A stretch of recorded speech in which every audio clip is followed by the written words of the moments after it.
Can you really sit here? You're not part of the family, just married in. My mother-in-law said mean things to me while we were having dinner at a fancy restaurant. She looked at me with a smirk and waved her hand. I felt so mad but tried to stay calm. Are you telling me to leave? I asked her. I was shaking with anger. Just as I was about to get up and leave, my mother-in-law stopped me. Hold on, if you're leaving early, who's going to pay the bill? Give me the money. She said it with a proud look on her face. I smiled back at her and said, why should I pay for someone I barely know? My name is Maya, and I'm 29 years old. I work in an office. My husband, Tyrell, is the same age as me, and we usually have a good time together. But there's one problem, my mother-in-law. She's always trying to control me and make me do things her way. My mother-in-law lives close by, so she often visits our house without being asked and keeps complaining about everything. She always has something to say about my cooking, saying it's not good enough for her son. She also criticizes how I keep the house, calling me a failure. Even though she knows I work during the day, she comes in the evening and mocks me for being at home. But she acts differently when my husband is around, so he doesn't believe me when I tell him about her behavior. He thinks she's fine because he hasn't seen her being mean to me. She seems normal at first, so my husband doesn't understand how bad it really is. Now things have gotten worse. She even has a key to our house that my husband gave her, and she uses it to come in whenever she wants, complaining about cleaning and cooking. She also talks badly about me to our neighbors. It's just one thing after another with her. I've been telling my husband for a while now that I want us to move far away from my in-laws, but he's been too busy with a big project at work to take me seriously. Then something good happened. My husband got a promotion. His project was a big success, so he got promoted and he'll be making more money now. Now that we're making more money, what do you think about starting a family? But if we're going to have kids, I want to live in a place that's good for them. There aren't many places for kids to play around here, and not many daycare centers. Don't you think it's time we moved? Finally, my husband agreed that we should move. I was happier about this than I was about his promotion, but that happiness didn't last long. The next day, my mother-in-law showed up at our house unannounced like usual. I was annoyed, thinking she was going to nag me again, but this time it was different. I want to celebrate my son's promotion by taking him to a fancy restaurant. It's really expensive, but the food is great, and everyone there is very nice, she said. That sounds nice. Good for you, I replied. You're still not very friendly, she said. Anyway, I want you to come with us. Please come. I'll see if I can, but it might not work out, I said. Don't say that. We want you to come, she insisted. Even though I said I might not be able to make it, my mother-in-law just smiled and left. She used to exclude me from things, but now she's inviting me and saying she'll wait. Something's up. When I asked my husband about it later, he said he had already agreed to go with her. She booked the restaurant for us, and I'm excited about it, he said. You're excited about this, right, Maya? My husband asked. Sorry, but I'm not really looking forward to it. I'm worried about how much it'll cost at such an expensive place.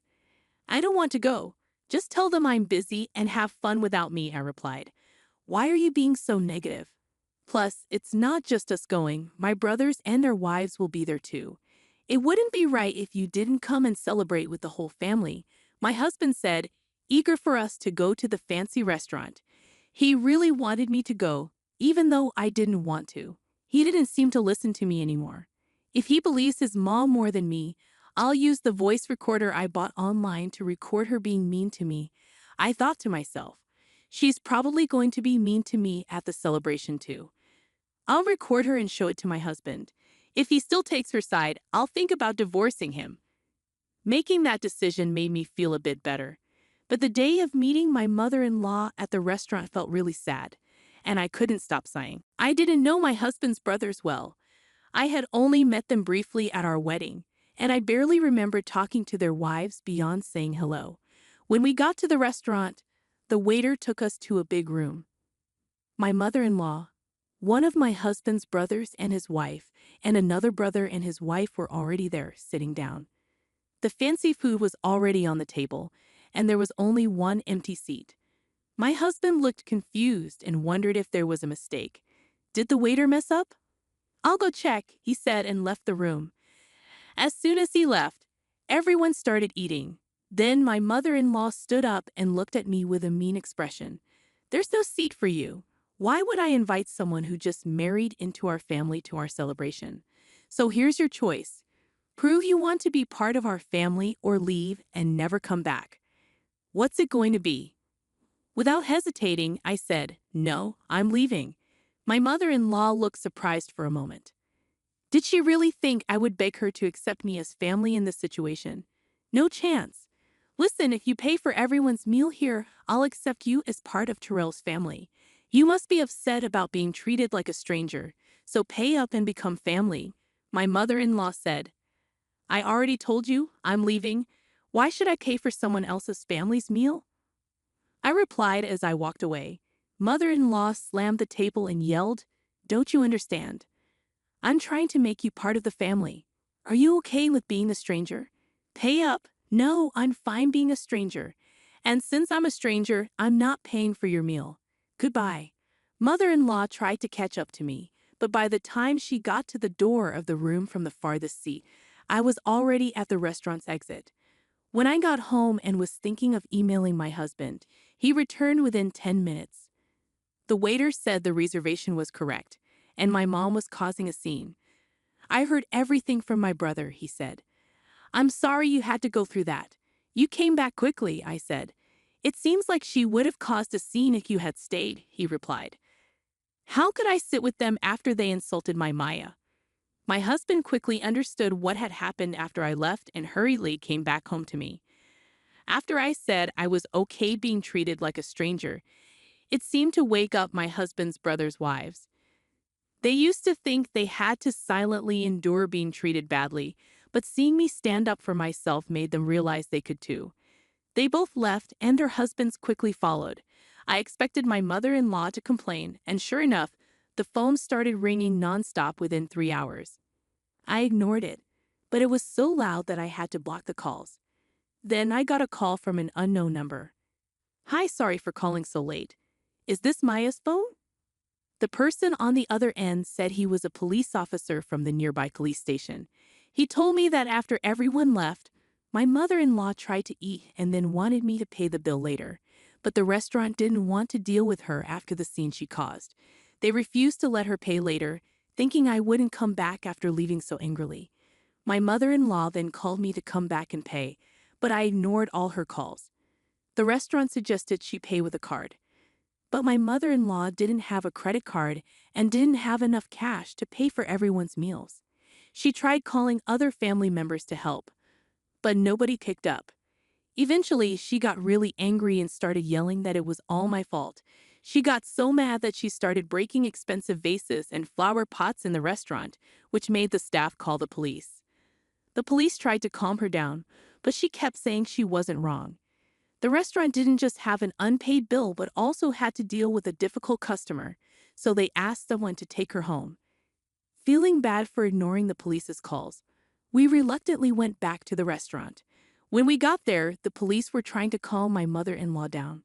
She had her arms crossed and then suddenly screamed when she saw me, "You're useless. This happened because you didn't pay the bill. It's only right to help your mother, isn't it? Pay up now."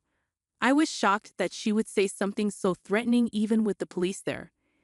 The police told us that if nobody took her home, they would either drive her to her in-laws' house in their car or arrest her for not paying the restaurant bill. When I said, "Take her away, arrest her, or whatever, just make her take responsibility," with a serious tone, my mother-in-law looked shocked. She said, "How can you say something so heartless? I can't believe it. Just pay the bill. It's not good to have a family member arrested." I replied, "I don't care.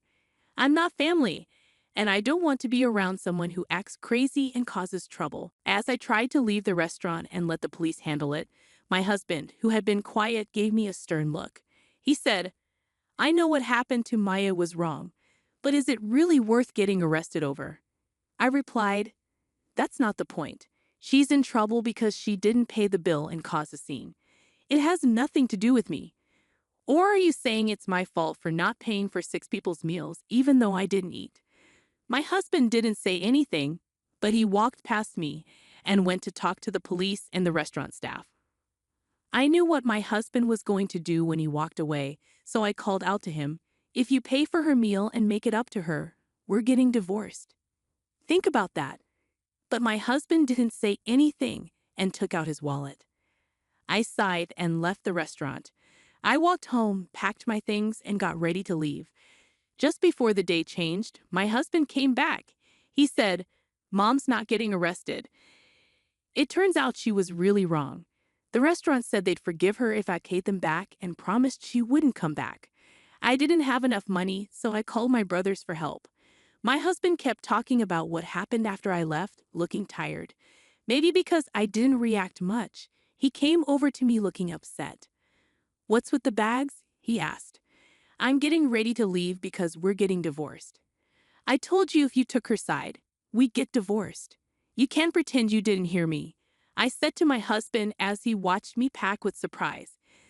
Then he started shouting, "What's going on today? You've been acting weird all day. I know Mom did something bad, but why do we have to get divorced? I already told you I'm being mistreated, and even when you see proof and hear others talk about it, you still choose your almost arrested mom over me. Is it weird that I want to divorce someone like that?" "I've had enough," I replied. My husband kept talking, but I didn't really listen. I got ready to leave and also got the paperwork for the divorce. The next morning, I got the divorce papers and signed them right away. My husband didn't want to get divorced, but when I said I'd get a lawyer, he reluctantly signed. Then I submitted the papers. Finally, I could go back to being a stranger. Later, my husband moved out and went to live with his parents. He used to rely on me for most of the housework, so without me, the house became a mess.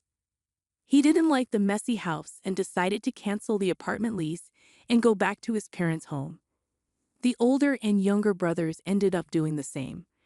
When my husband asked them for help with paying back the restaurant, they got into big fights with their wives. The wives said they shouldn't have to pay for something that wasn't their fault, but the brothers used their own money to help their mom without asking their wives. And they believed their mom's words that their wives were being unreasonable and might get them arrested. Seeing them disrespect me made their love for their wives fade away, and they were faced with divorce right then and there. They also went back to their parents' home, saying they didn't want to do housework. So in the end, my mother-in-law and the 3 childish brothers all went back to their parents' house. Now there could talk of the neighborhood, with everyone saying the brothers were abandoned by their wives. Mother-in-law calls it nonsense and tries to explain how useful and ungrateful we wives were. The husbands heard the story and just nodded smugly, saying, "I knew it was the wife's fault." Divorcing them was the best choice. Luckily, I had good relationships with my neighbors, and nobody believed those stories. Mother-in-law earned a reputation as a mom who didn't do a good job raising her sons, and the husbands were known as mama's boys who always took their mother's side instead of supporting their wives. Even though my angry mother-in-law and the husbands tried to reach out to me, I had changed my contact details and moved to a new place. They couldn't find us in the end and are probably still grumbling about it. Not having to deal with my mother-in-law's stress is a big relief, and making new friends has made a big difference too. During the divorce, I became friends with the ex-wives of my husband's brothers. We bonded over our shared frustrations with my mother-in-law. Now we often hang out, go out to eat, and shop together on weekends. I might even have to thank my ex-husband for introducing me to such wonderful friends. It's great to be free to do what we want now. It might seem obvious, but it feels really freeing. I want to live our lives without getting involved with people like my mother-in-law. I'm grateful to my new friends. If it weren't for them, I might still be living alone. They've made me feel happy and not lonely. I'm truly thankful, and I hope our friendship lasts forever.